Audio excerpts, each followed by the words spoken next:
Overlord. Volume 14, Chapter 1, An Unexpected Move, Part 3. Ins strode proudly through the streets of Urantal.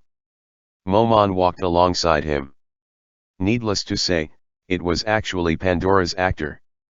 To match Momon's appearance, he had been equipped with a set of full-plate armor and two great swords which hung on his back. His regal and austere gait had garnered him much praise and prestige.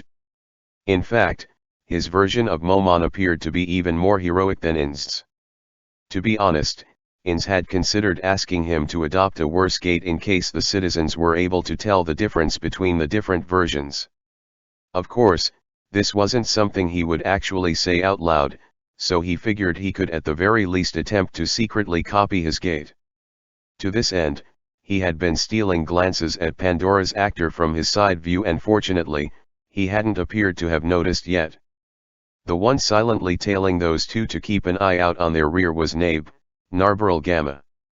Though it appeared that they did not have any bodyguards, in actuality, multiple Hanzos were hidden around them and were on alert.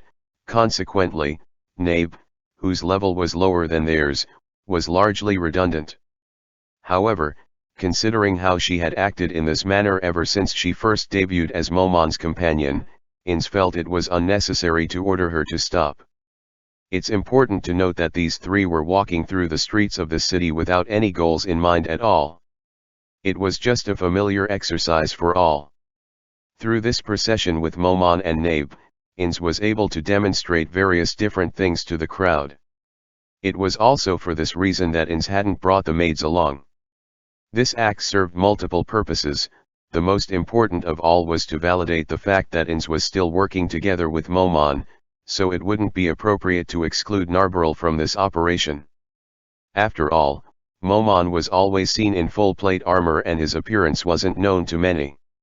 So, had they not brought Narberal along, rumors would begin to circulate that Momon was already killed by the Sorcerer King and it's actually an undead in that armor. In fact, those rumors had already begun circulating, so it was crucial for them to avoid creating further misunderstandings. The pedestrians all kept to the sides of the road as if it was a no-man's land upon spotting the trio's silhouettes. This was, of course, mainly due to the Sorcerer King's presence. If Ins had walked down these streets as Momon, this wouldn't have happened. Though much time had passed between the founding of the Sorcerer's Kingdom and now, the citizens were still terrified of Ins. It wasn't just the humans who were reacting to him in that manner, but also some of the demi-humans too. This was because Urantal, which used to be a purely human-inhabited city, was no longer so. Demi-humans could be seen sprinkled throughout the crowds. If one were to look around where they were, they would see the outlines of a number of demi-humans, although not many, in the shops. They were both employees and customers, and sometimes they were even the owners of the store. The part of the city which used to be a slum was renovated into residential zones for demi-humans under Ins's orders.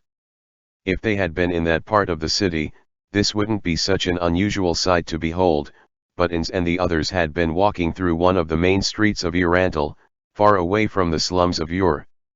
It was easy to see from this fact alone how there had been a considerable number of demi-humans flowing in and out of Urantal.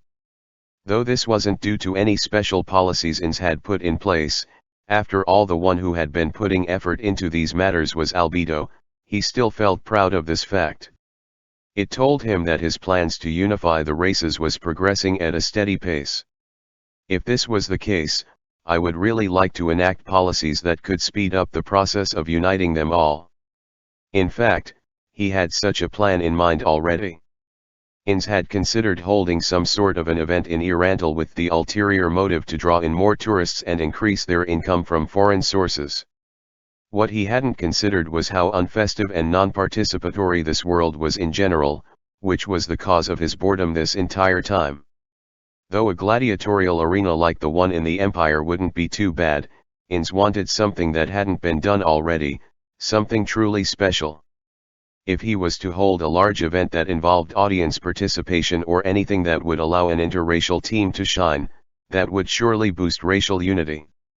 If people had something in common to talk about, surely it would be easier for them to get along. How about some kind of ball-based sport like baseball or football? Or should I do something to spice up an existing event? As he mulled over those issues, Inz was also observing an orc shopkeeper who appeared to be in a serious discussion with their human customers. They were probably part of the orcs he had encountered in the Holy Kingdom, the ones who had been devastated by the evil Lord Wrath and were then unified under Inz. He couldn't recall any other time he had brought orcs to Irantal. Who this orc was exactly, Inz had no clue. Though he had incorporated a large number of orcs into his dominion, the main reason was because Inz, as one with human sensibilities, could not tell orcs apart at all. In a similar vein, he couldn't tell members of the other races apart either. For example, female Zerns differentiated themselves by their color. Speaking of Zerns, he couldn't help but wonder, how do they see anyways? In any case, they all looked about the same to Inz. This issue was applicable to most people anyways. It was equally as difficult for an orc to differentiate between two humans as it was for a human to differentiate between two orcs. For this reason, they had stuck to recognizing humans through features like hair length, pupil colors, etc. But incidents still arose whereby goods reserved for a specific person were sold to someone who looked similar, even though to someone like Inz the two persons looked completely different. The Sorcerer's Kingdom had no issues with public order. Crime rates for misdemeanors were low, never mind felonies. This, however, wasn't due to the strict enforcement of the law, but rather out of people's fears that their corpses would be turned undead to serve the country after their deaths. It was for this reason that misunderstandings were cleared up quickly and without much fuss. Mountains weren't being made out of molehills. This was why the orc was calmly discussing business with his human customers. The Adventurers Guild have also started accepting demi-humans amongst their ranks. I believe that all of the demi-humans will be able to reach their potential in the foreseeable future. Inz said under his breath without much thought, prompting Pandora's actor to reply. Insama, it is exactly as you have surmised. Those demi-humans, upon witnessing the undead Insama had created, must have thought that the career of a common soldier was no longer feasible. Those with talents in the arts, manufacturing, and research would then be more inclined to utilize said talents to their maximum potential. The Sorcerer's Kingdom was still following the system of, your race is pretty good at this, so you should probably seek employment in this field. However, as the citizens' knowledge of the other races and their respective cultures increases, they would probably begin to desire various other professions. Though this change was still in its early phases, the desire for self-determination would surely blossom over time. The main drive for this change was the fact that all menial labor was now handled by the undead. Albedo seems to be managing that sector of the country well. After all, it's imperative for us to halt the development of problematic crafts. Inz and the rest were already at their level caps, so it was necessary to plan against those who were weaker than them and thus had the potential to become stronger. As part of those plans, they couldn't allow their own people to achieve superiority in expertise over them. Weaklings should remain weaklings. At the same time, they had to ensure that the supremacy of their country as a whole was well maintained against their neighboring countries. Perhaps Albedo was the only one who could possibly maintain this delicate balance. To this end, we're in desperate need of spies capable of obtaining top-secret intel from our neighbors. We're still too weak on that front. To create a pop monster that Nazarick would not automatically respawn required two ingredients. One was the monster's data and the other was the corresponding amount of gold coins from Yggdrasil. Though the library of Nazarick contained data on various types of monsters, it did not contain the data of every single type of monster from Yggdrasil. Some monsters' data were of limited use too. For example, they had already exhausted their supply of data on Hanzos and the library did not contain any data for the creation of 8 edge assassins. The creation of higher-tiered monsters incurred the cost of a large sum of gold. If that was the case, shouldn't weaker monsters suffice? Though he wanted to say so, Actually using them would mean that there would be a higher chance of them getting caught whenever they tried to infiltrate some place. Amongst the surrounding nations, it wasn't inconceivable to think that they were the only ones capable of employing monsters. It would be best for them to use higher-tiered monsters who were harder for others to detect while their country was still of modest size. Or maybe human spies. Ins accidentally spoke his thoughts out loud. Nabe, upon hearing him speak, walked closer behind him to say, "Insama. Speaking of which, how has the training for those spies been going?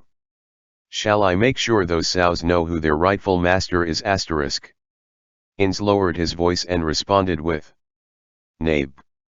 You're the partner of the folk hero Momon now, do not forget your position." After all, they had made it out to be that Momon and Nabe had been bound to the city out of concern for the safety of its inhabitants, which was why they were working with Ins Oulgown in the first place. Perhaps enough time had passed that it wouldn't be too bad to have their characters have a change of heart so that they were staying in the city out of reverence for the Sorcerer King instead. That being said, it would be safer to discuss this matter in advance with Albedo and the others to formulate a better script before committing to anything. Until then, it was best to not make suggestions to Ins directly. It was better to discuss these matters within Nazarick and avoid those topics entirely while outside.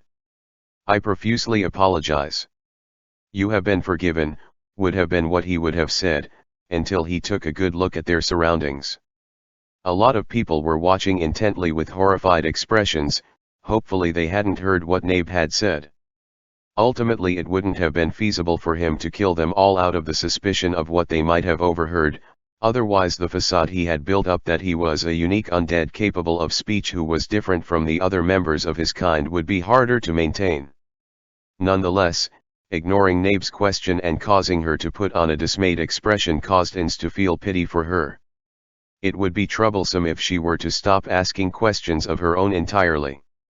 With that in mind, Ins muttered his answer in a volume that was incomprehensible to those around them. "We've lent out the Hanzos. Tira is currently in charge of training them, but if I'm being honest, they are no better than a single 8-edge assassin. Just consider it an investment for the future." Though it was unlikely that they would receive a return on investment proportional to the gold and time they had invested into this program, it wasn't as though it was completely impossible. The same applied to their investments in runecraft trademark and other magical technologies. They were going in completely blind on whether or not those efforts would bear fruit, so it was best to dial back their investments down to a minimum for now. Ins stopped talking. And just like that, the trio continued to walk down the street in silence. Occasionally they would bump into patrol teams consisting of Death Knights, Death Wizards, Death Warriors, Death Priests, and Death Assassins. Though they were walking on the streets too, they maintained a tight formation with the Death Assassins silently keeping a lookout on the front. This wasn't due to any perceivable dangers, but rather the fact that they were just following their original orders to patrol in formation. Something of note was that though Death Assassins were bad at concealing themselves, they had a high damage output thanks to their high critical strike chance. If an enemy were to let their guard down because they believed that a Death Assassin did not pose a threat to them, then they would be able to deal an alarming amount of damage. This was why Ins couldn't make spies out of them. Even though we're exporting undead, those exports mostly consisted of weak skeletons. Of course, they were charging vastly different prices for weaker undead compared to the stronger ones, so the most popular product was still those designed for cheap menial labor. Consequently, the amount of undead around the level of a Death Knight they had exported was minimal. It would be a waste to not use up his daily limit of create undead, so Ins had been exhausting his daily use abilities. As a result, the number of undead he had created had already become a nuisance to him. If I were to lower their rental costs and raise them in the future, no one would rent from us again. Plus I don't want to cut prices directly. Should I create a reward system?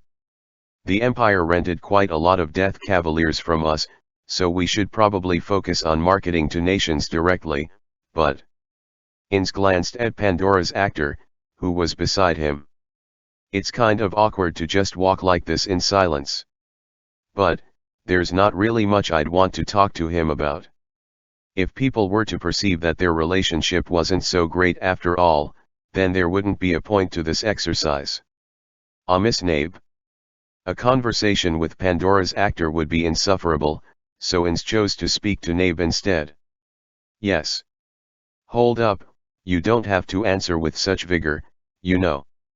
Ins thought but did not bother to say out loud. Her actions weren't so strange in hindsight, when all was said and done, they were essentially subordinates under Ins. How should I say this? How's Yuri's orphanage?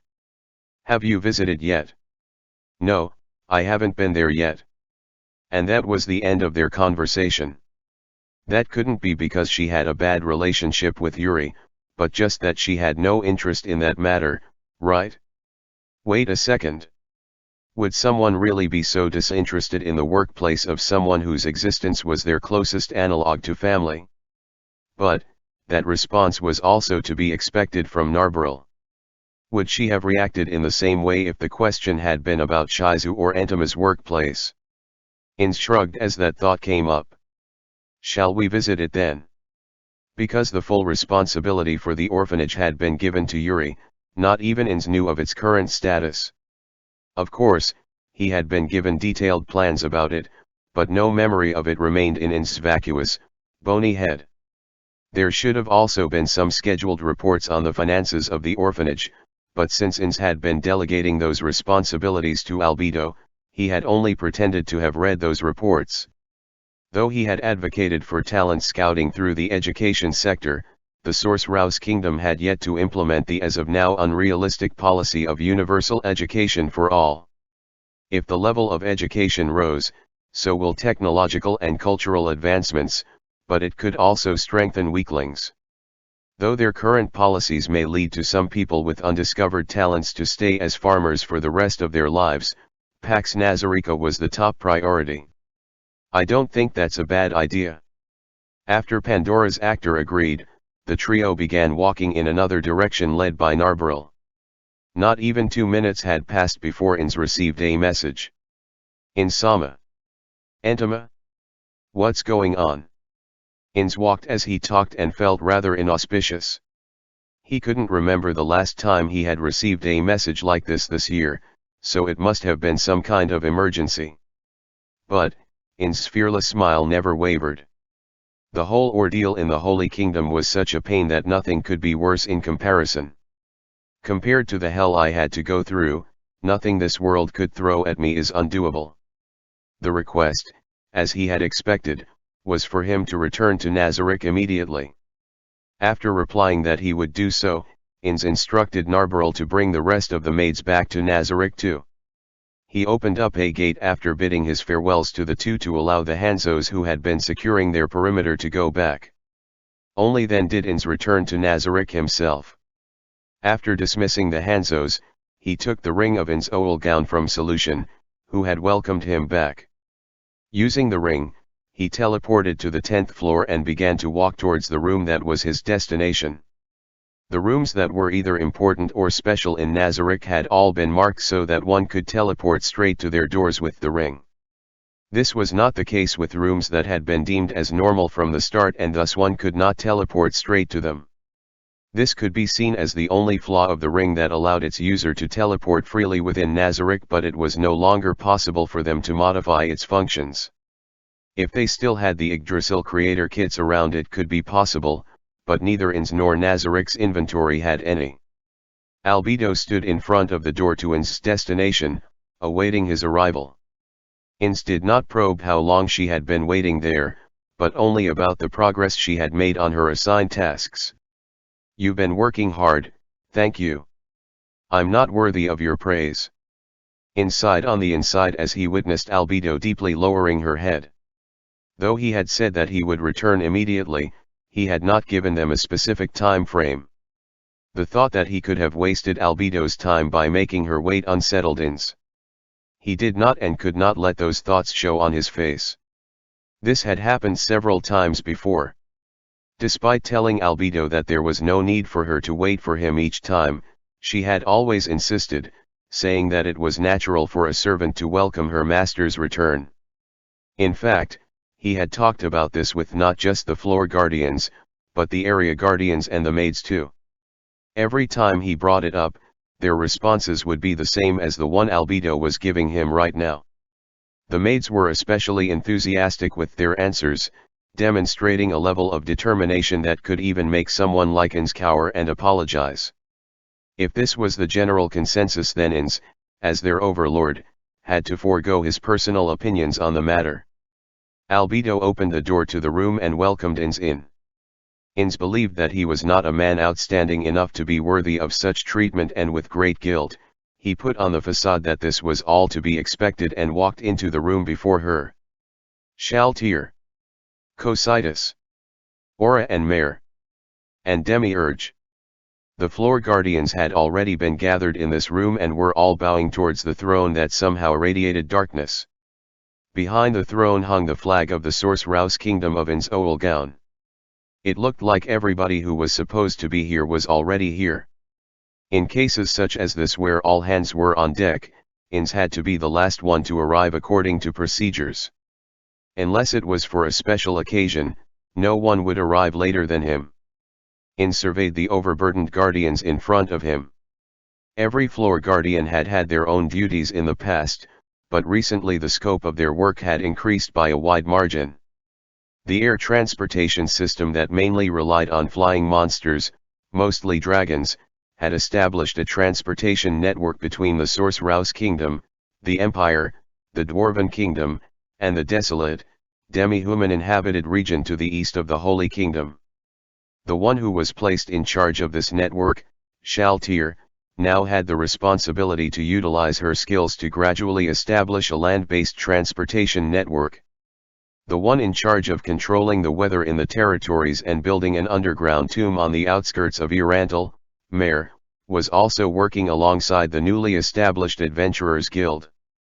The one in charge of commanding, managing, and training the Sorcerer's Kingdom's army, which consisted mostly of the undead but also included various types of demi-humans and a small number of humans, was Cositus. The one who used to only have to command her own magical beasts but now had to operate a department which deployed a warning net that provided adequate coverage over the ever-increasing boundaries of the Sorcerer's Kingdom's territories, was Aura. The one who was establishing an intelligence agency on the 7th floor of Nazarick, was Demiurge. Just like that, the responsibilities of each floor guardian grew over time. Which was why there were plans to shift some of those responsibilities to those who up till that point had only been concerned with the internal defense of Nazarick, the area guardians. Needless to say, the one who was in charge of checking up on everybody's progress, receiving requests or suggestions, and approving the various affairs of the Sorcerer's Kingdom, the Guardian Overseer Albedo, had been the busiest of them all. The truth was, no one was as idle as Ins was. His daily duties amounted to simply practicing to act more like an overlord. It was a deeply embarrassing fact to admit. So basically, he had been summoned for something that those who were occupied by the most important tasks had deemed to require his presence. Ins strode in a dignified manner through the center of the room. Albedo shut the doors behind them and followed closely behind him. He sat on the only seat in the room. Albedo took a knee in front of him and said, "Insama. The floor guardians of every floor have arrived." "What do you mean, they have arrived? They were here already." Of course, Ins did not and could not say that out loud. "Umu. You floor guardians have been working hard. Raise your heads." "Yes." The guardians raised their heads as they gave their crisp answers, an action that was both flawless and in unison. Originally, Albedo had been the one to ask them to raise their heads, but Ins had decided to put an end to that.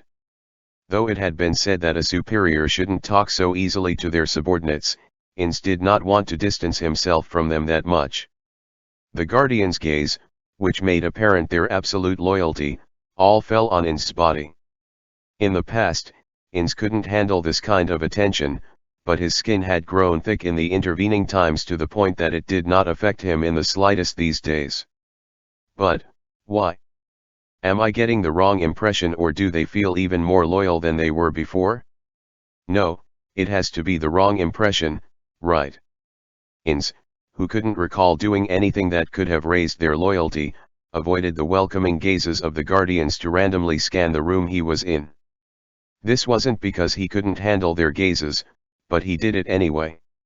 On both sides of the room were doors that were dissimilar to the one they had just walked through, doors that were not warranted given the relatively small size of the room. The room was just decorated in such an exquisite manner that it emanated an air of grandeur. It was set up to be the audience room within Nazarick. Another was set up in Irantal. Nazarick's throne room was glorious, but it was too spacious and would feel empty if not enough people were gathered inside. He could gather enough people if he wanted to, but considering problems such as the presence of a world item, something that was among Nazarick's strongest assets and thus could not casually be seen by others, an audience room was built.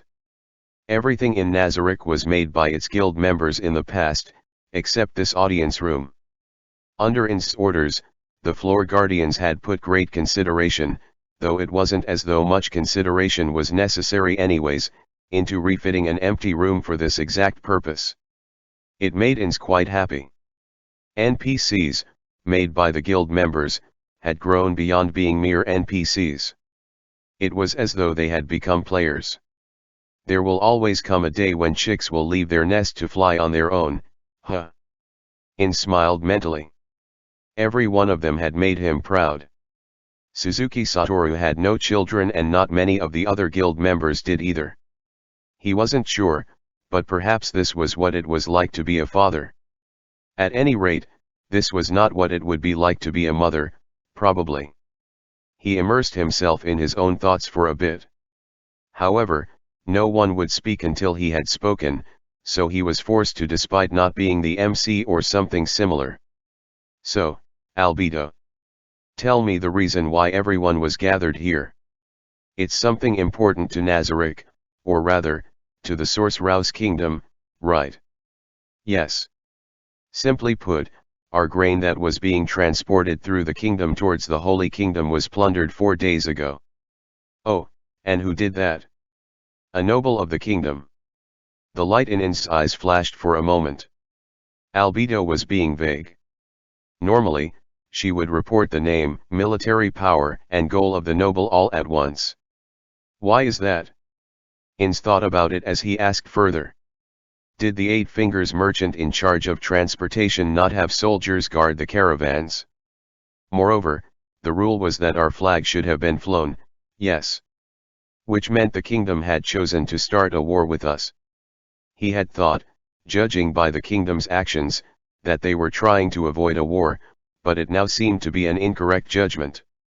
Or, was the incident itself some kind of strategy? Inst took notice of another possibility as his thoughts developed. Could it be that the Eight Fingers had betrayed us? No, well. Albedo lowered her head as she muttered, she then glanced at Inst as if she were trying to sneak a peek. Inst thought that her current attitude was quite rare. Rather, this might have been the first time she has ever shown this kind of behavior. She was behaving like a little girl who was afraid of getting scolded, definitely unlike the overseer she had always been. What's wrong, Albedo? Is something the matter? Inst carefully maintained his dignified facade and felt as if his back was soaked with sweat. Inst, of course, could not sweat. Was it because of a mistake Inst had made? If that was the case, then Albedo's response would make sense. She was behaving like an employee who had had to point out the mistakes her boss had made that messed everything up. A noble of the kingdom? I have no idea. Did I do something? I didn't do anything funny in the past few months, did I? No, could I? As Inst, who couldn't even remember the documents he had stamped a few weeks ago, thought about it, it felt more and more like it was a mistake of his own. His anxiety grew alongside his thoughts. No, wait. I got it. I got it. Didn't I tell Albedo and Demiurge during the Holy Kingdom thing? And I told a lot of people the same thing after coming back. Yes, I made a mistake deliberately. Past me, you're great. Wait, now is the time, to use that excuse. Ins had always thought that the title of an absolute overlord was too much for him to bear. It was about time for him to take it off. He had a cordial smile on his face. Don't worry about it, Albedo. Tell me about it. Yes. Insama. Surely you remember our plan to make use of an idiotic noble for the purpose of gaining control over the kingdom. Ins raised a question in his mind. What she said was not what he had expected, but at this point Ins knew what to say. That fool had something to do with it? Albedo nodded, yes. That dimwit had caused this incident. Insama has probably realized by now the possibility that this could be a scheme of the kingdom's ruling class. More misunderstandings, huh? Humph, Ins started thinking. He couldn't see the deeper aspects of such a scheme, but it was probably beneficial to the kingdom to convict a noble associated with Nazarick. That way, they could purge a pest from their ranks. I understand, but does the blame truly lie with that imbecile? It's not some ploy by the kingdom, is it? Wait, Albedo must have investigated the intel already? Sorry for unnecessary questions. No, those questions were only natural for you to ask, Insama. We have prepared a witness for this purpose. Shaltir. Understood. Shaltir curtsied, stood up, and then left through the left door. Right after that, a woman held on both sides by Death Knights returned with Shaltir. She was so thin her bones were visible as if she was sick. She also had heavy bags under her eyes, did not wear any makeup, and had messy hair. Tear stains could be seen around her bloodshot eyes, which darted around uncontrollably like a terrified, tiny creature. Ins remembered seeing that person somewhere, but he couldn't recall important details like her name and position.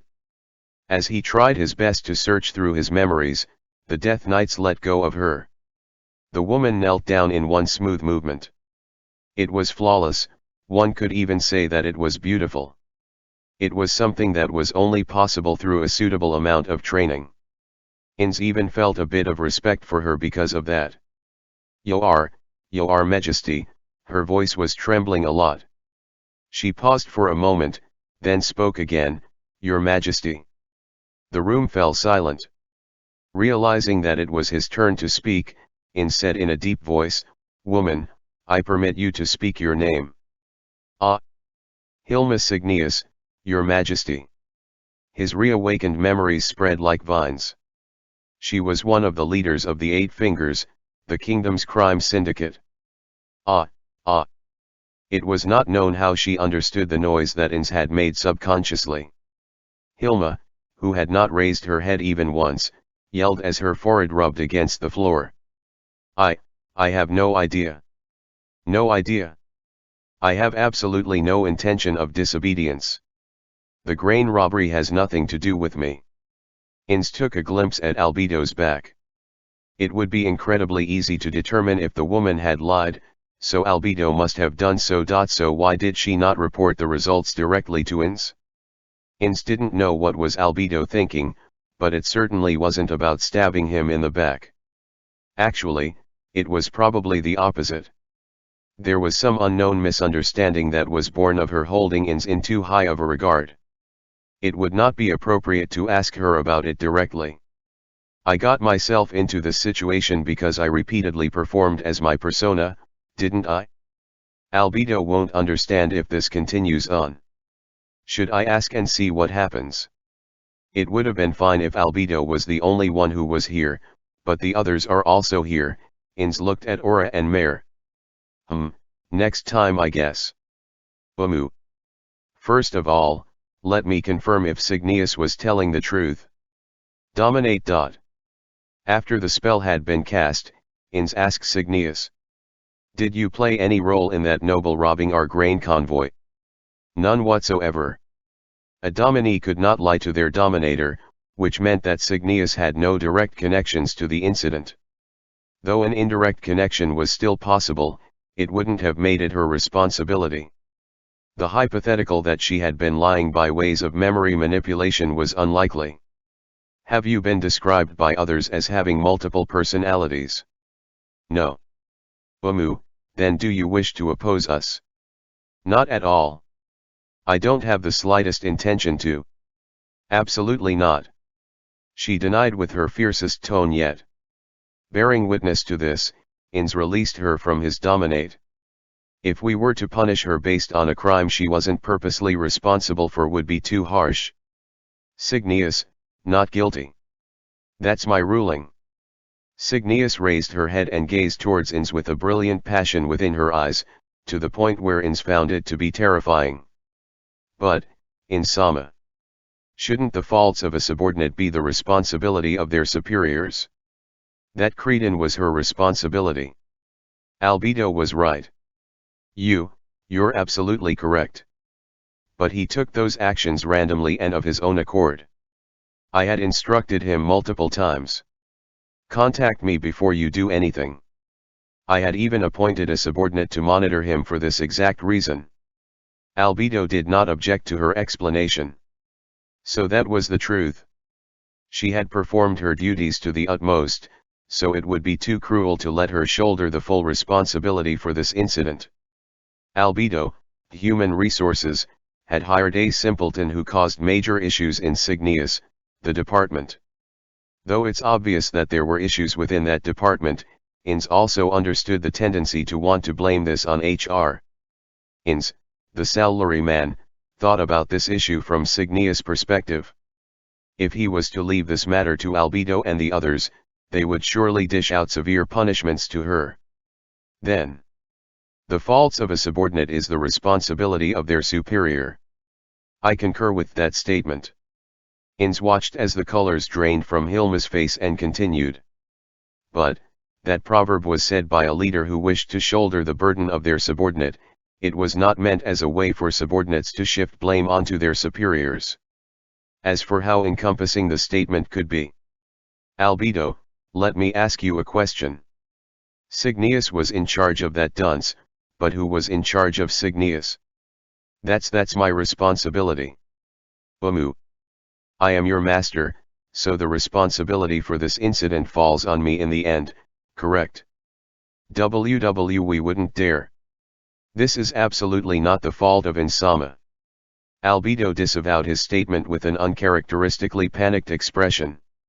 Cygnius, whose expression just a moment prior had been one foretelling of their own doom, now gazed upon Ins with the same spark in her eyes as before. Her face was almost ever-changing.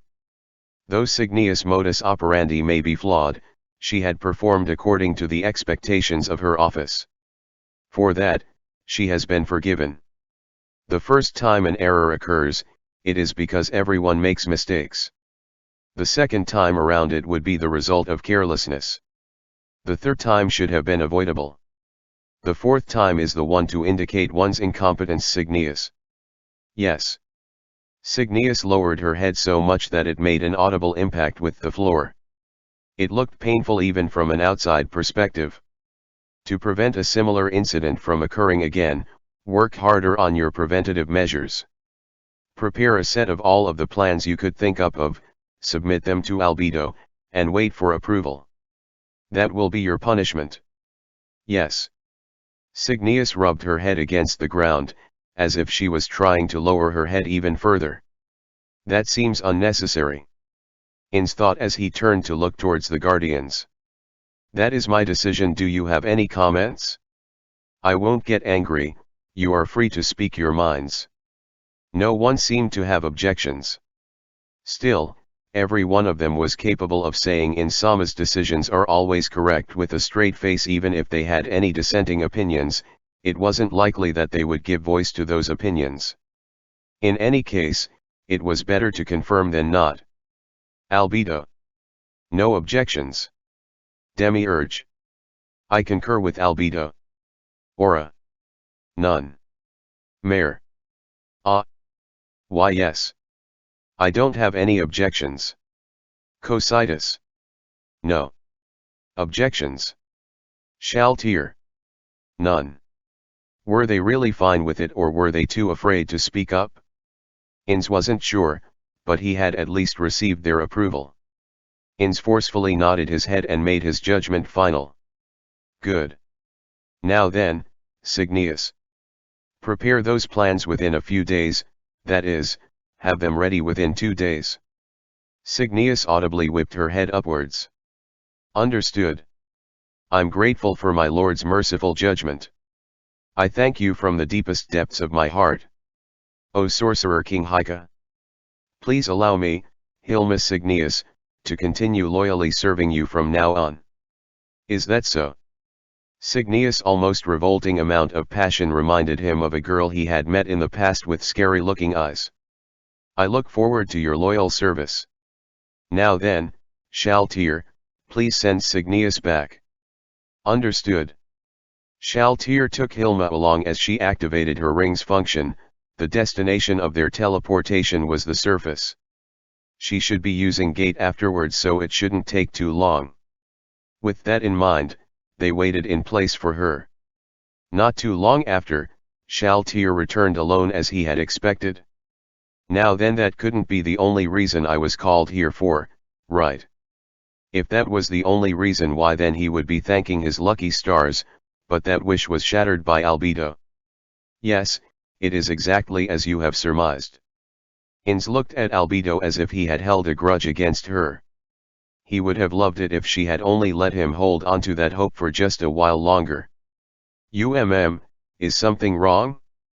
Perhaps just then. No, nothing's wrong.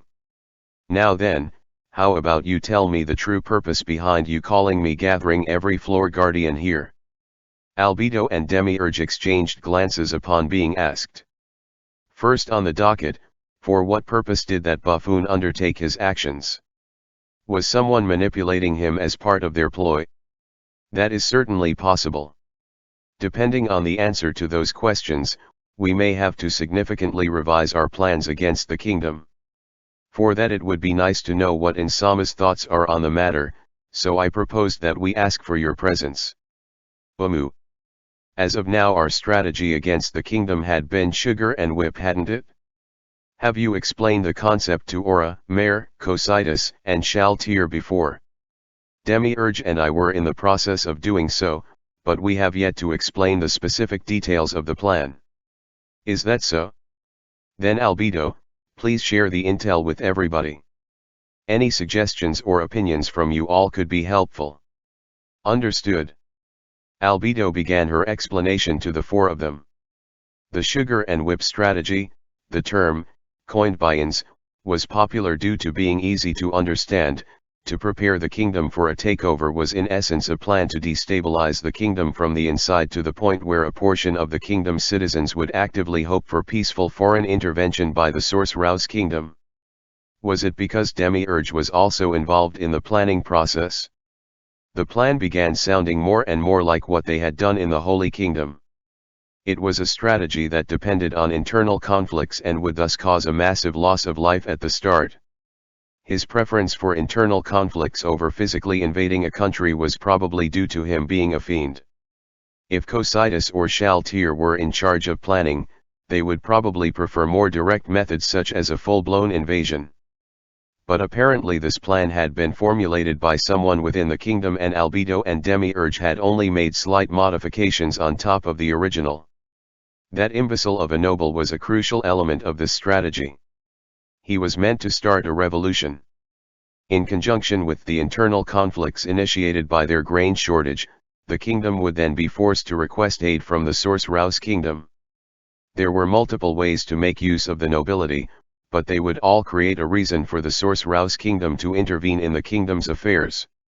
This meant that to Ins, everything was still going according to plan. The incident caused by that dimwit was more than enough justification for the Sorcerer's kingdom to involve themselves. However, it appeared as though Albedo and Demiurge were a bit worried by the current situation.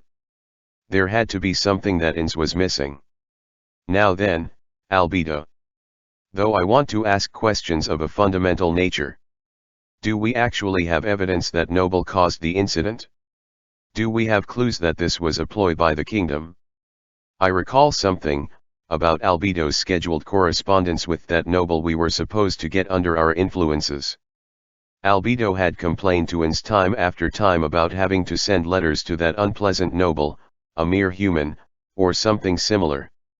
She had also requested Ins to review said letters, so he had to read them on numerous occasions. If it was simple paperwork, Ins would still know a bit about it, but he had no confidence in his ability to proofread or edit. He tried to avoid having to do so, but Albedo had begged him in earnest, so he had to. By the way, though much time had passed since he came to this world, Ins still hadn't learned to read the language. The best he could do was write out his and Momon's names and recognize numbers. Compared to Albedo, Demiurge, and Pandora's actor who understood the language of several countries, it was easy to see how their brains functioned on a completely different level than his. It was for this reason that Ins had to rely on magical items to understand any texts. If he was being honest, he didn't think any edits would be necessary, so he just handed them back as is to Albedo. I've also seen the letters that Noble had sent back in response, and frankly it appears as though he was completely charmed by you. I did not think that he would be the type to oppose the Sorcerer's kingdom.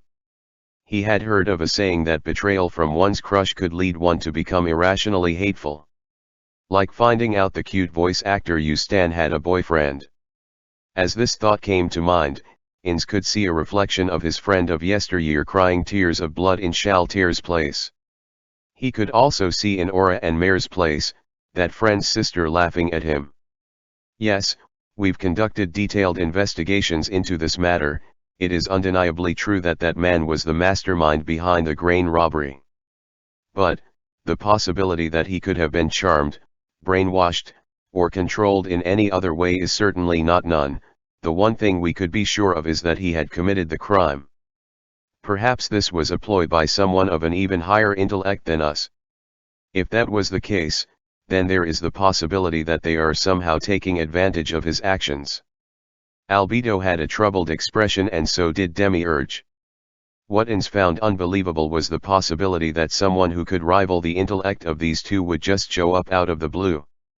Or rather, maybe that nobleman did what he did without thinking it through. If that was the case, then it would make a lot more sense to Ins. Insama, I don't believe that's possible. Albedo said in a tone as if she were apologizing. This was the first time she had adopted such an attitude, and Ins couldn't help but feel refreshed from this new kind of behavior. No, wait a second, Albedo. We are only able to make preemptive moves against the strategies of some genius, but Insama could even see through an idiot's rash actions. There's always the possibility that that could be the case, is there not? No, isn't that explanation the most plausible? But, to be that stupid, is it really possible? But Insama. If Insama said so, then isn't it the truth? Albedo. I guess so, I think. For some reason Aura and Mare had butted in back up Demiurge's argument, stunning Ins, who had simply muttered a throwaway comment. If that's the case Albedo and Demiurge furrowed their brows and began to debate. Hold on a second. Let's hear the opinions of the other floor guardians regarding the operation. They must have quite a lot of questions, so let's set aside some time for that. Those of you with questions could just raise your hands and Albedo or Demiurge will answer them. Please don't direct any questions at me. Ins had put up a white flag in his mind already. I have a question, Aura said as she raised her hand. Why did we not just draw in as many of the nobility as we could at the start of the operation? If we did that, we could just kill off that troublesome noble and continue the operation as we had planned, right? The one to answer this question was Demiurge. We had considered that during the planning phase, but ultimately chose to abandon that idea after deliberations. It would have been fine had we drawn in outstanding noblemen, but they're not exactly known for their intellect, are they? With that in mind, the more people we drew into the fold, the more likely it was for an unexpected leak in intel to occur. That was why we had decided to focus on an individual and have them form and manage a new faction. Things were the way they were because they hadn't expected that person to be such a wild card. The next one to raise their hand was Cocytus. We could not make use of the exceptional nobles. It wasn't as though we couldn't. In fact, we had recruited someone like that already. It's so easy to blackmail a doting father. We had considered the fact that we would want to spare the noblemen who were at least somewhat capable, which was why we chose the expendable portion of the nobility. Don't you believe that it's necessary for us to clear out the moronic few so that the country could become one worthy of being ruled over by Insama? That was why we formed a faction that was filled with people that were incompetent in various forms. As a metaphor, think of it as preparing a rubbish bin before throwing away trash. Of course, we had received intel on the talented people of the kingdom, but we wanted to also collect intel of our own directly from the source. Because the source Rouse Kingdom has no need for nobles other than a few of them who are either talented or hard-working ascetics. I have a question, Shaltir said as she raised her hand. I'm not sure I understand Aransu. Even if that dolt of a nobleman was being manipulated into doing what he did his actions not constitute an attack against the source Rouse Kingdom? If so, shouldn't the source Rouse Kingdom use that as casus belli to invade the kingdom Aransu? If it really was a trap set by someone, could we not just crush them? That is correct, we should have done so, especially if there were no hidden masterminds, but, Albedo glanced at Demiurge, prompting him to answer, that's right. Demiurge then turned his gaze towards Ins before looking towards the Guardians. It is extremely difficult to find the right balance in dealing with the situation. Though now that we have Insama's superior insight, we've come to understand that the nobleman had committed this act without putting much thought into it. If we were to lightly punish him for this transgression, the source Rouse Kingdom will be looked down upon by other nations. So, what do you all believe is the suitable punishment for someone who had attacked a caravan flying the source Rouse Kingdom's flag, something that essentially signified Insama himself and had stained Insama's public image? We should kill him. Yeah, I think Oni-chan is correct. That's right. That's how it should be. Now then, I must ask you all. Do we simply let this slide after we have dealt with the criminal himself? That will not do. His master must also answer for this crime. Cocytus nodded his head in silence. Ins had never been more shocked than he was at this moment. Though it was surprising that the Guardians would have such an overreaction, it wasn't too out of the ordinary considering their personalities. What Ins was shocked about was how they had accepted his throwaway comment about the noble as the truth at face value. To be honest, it was quite scary. That's right, I also agree with Shaltir's judgment. For them to be dumb enough to make a fool out of Insama, I say we need to mete out appropriate punishments to the entire kingdom. But, back then, Insama once said that to rule over a ruined nation would be bad for our reputation. I've also heard that Insama has no interest in standing atop a pile of rubble, so we should try our best to avoid that kind of situation. Upon hearing what Demiurge had to say, Albedo nodded her head. Ins had two questions in mind in response. First, has he ever said something like that before? If you surveyed 100 of Nazarik's denizens on the question, who is correct, Ins or Demiurge, perhaps a majority, no, 99 of them would be certain that it was Ins. Only a single person would be against that notion, and that person is Ins Oulgaun. But how credible could he be as a person who couldn't even remember what had happened a week ago? Which was why, although Ins had no recollections of this, since Demiurge had said so, he must have said something along those lines in the past. If that was the case, then there was only one correct way to approach this. As expected of you to have remembered what I had said. Demiurge, you've made me very happy. I remember too. I do too, Insama. Bamu. Bamu. Shaltir, Aura. I'm thankful for you too. He couldn't figure out if they had actually remembered or had not, but were simply concurring with Demiurge, just like what he was doing. Speaking of which, how have they still not figured out the truth that he's incompetent? Was he really that good at acting? Much time had passed since he came to this world as the Overlord of Nazarick. He had been operating as their Overlord this entire time.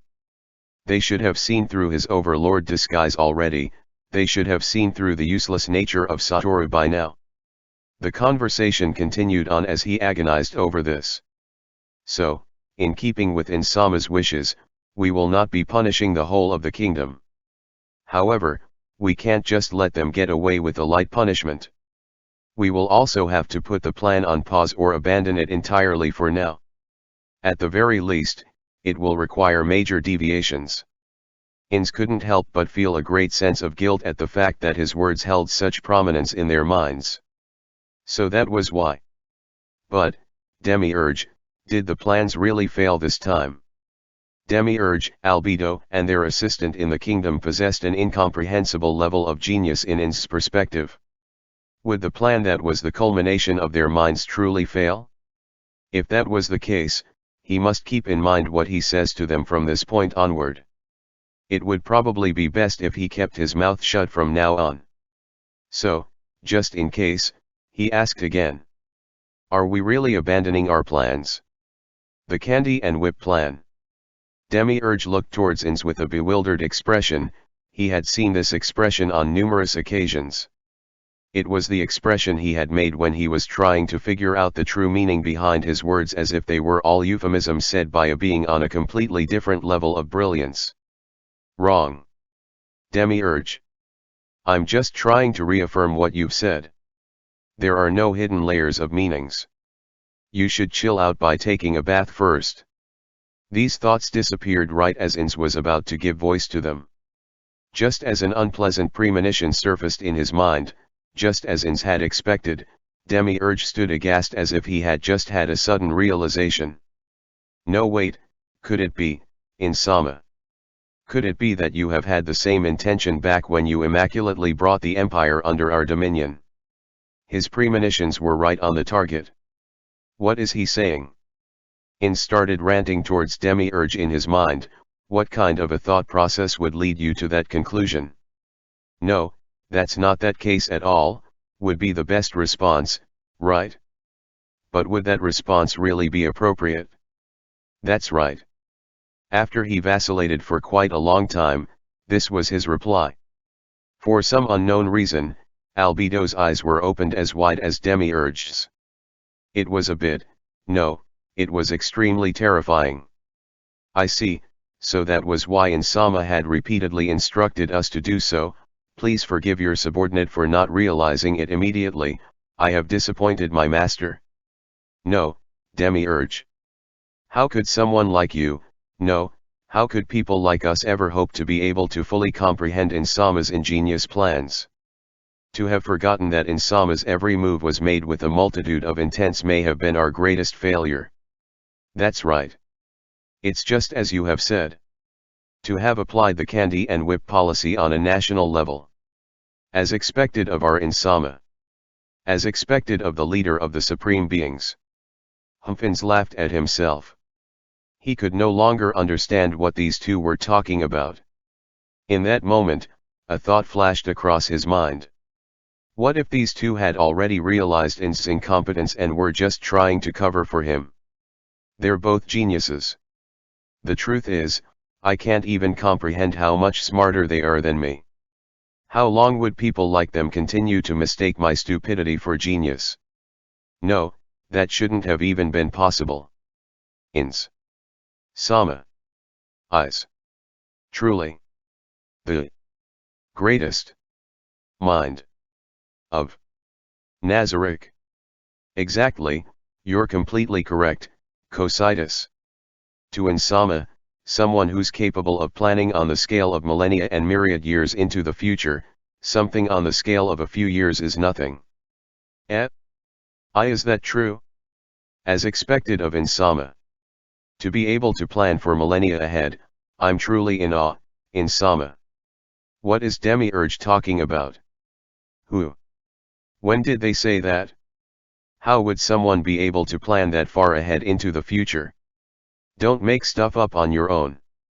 In suppressed his desire to yell out his thoughts. It would be bad if the two naive children took it as the truth.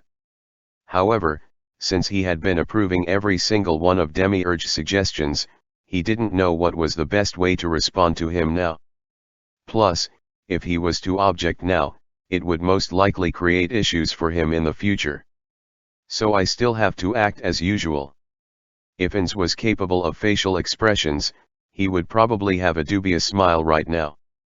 After racking his brain, he managed to come up with a response that neither confirmed nor denied Demiurge's statement. No, that's not the case at all. There's no need for our master to be so humble, Aransu. Oh great Insama. 2. Be able to think this far out into the future.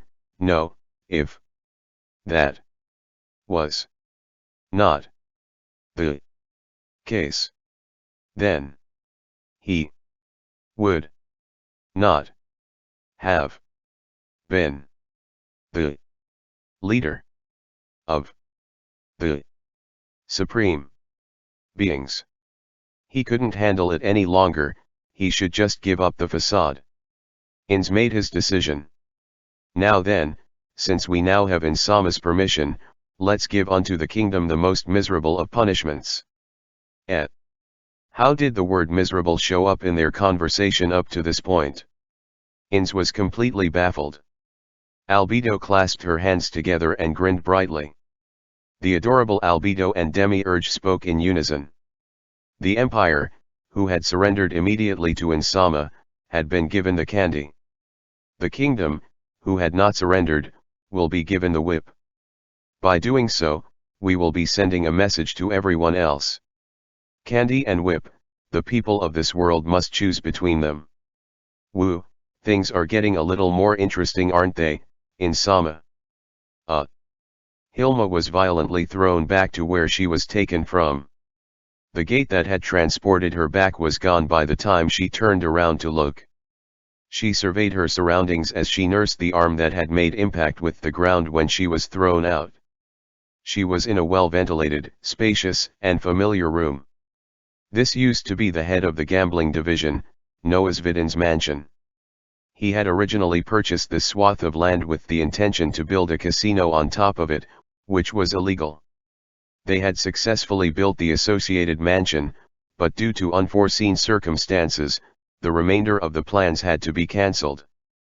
Because of this, the mansion had included enormous rooms meant for gambling, and Hilma was in the largest room of them all. Hilma finally calmed down and sighed deeply. Her body quivered as it was overtaken with joy. Hilma. Her companions rushed over to her. There were 3 others in the room, including Oskozu, who rang the handbell on the table. Their eyes were filled with tears. Surely their pale expressions were all out of concern for her well-being. Are you all right? Is anything wrong? How's your stomach? We have some fruit wine. Do you want to wet your beak? The rest of them will come here soon. Noah, Endio, and Oskozu, the 3 quieted down upon hearing Hilma's voice. I'm sorry I made you guys worry about me. Never mind that. You must have suffered through a lot, you should take a rest immediately. Noah wiped the tears from the corners of his eyes as he said this. He must have thought that she had experienced that or something equally as horrifying.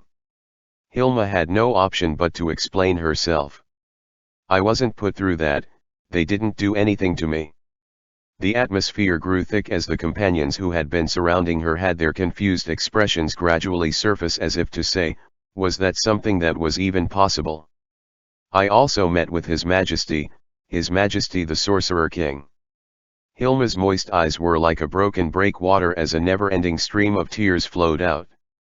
His Majesty the Sorcerer King. As his title alone commanded an inconceivable amount of fear, Ndio made the sign of a god that he didn't even believe in as he spoke while the other two began to frantically look around the room. Perhaps they were trying to look for any eavesdroppers, even though they had never seen any. It was common knowledge between them that there was always the possibility that someone could be listening in on them. You met No, you were granted an audience with him. Glad you were able to return successfully then. Yufufu.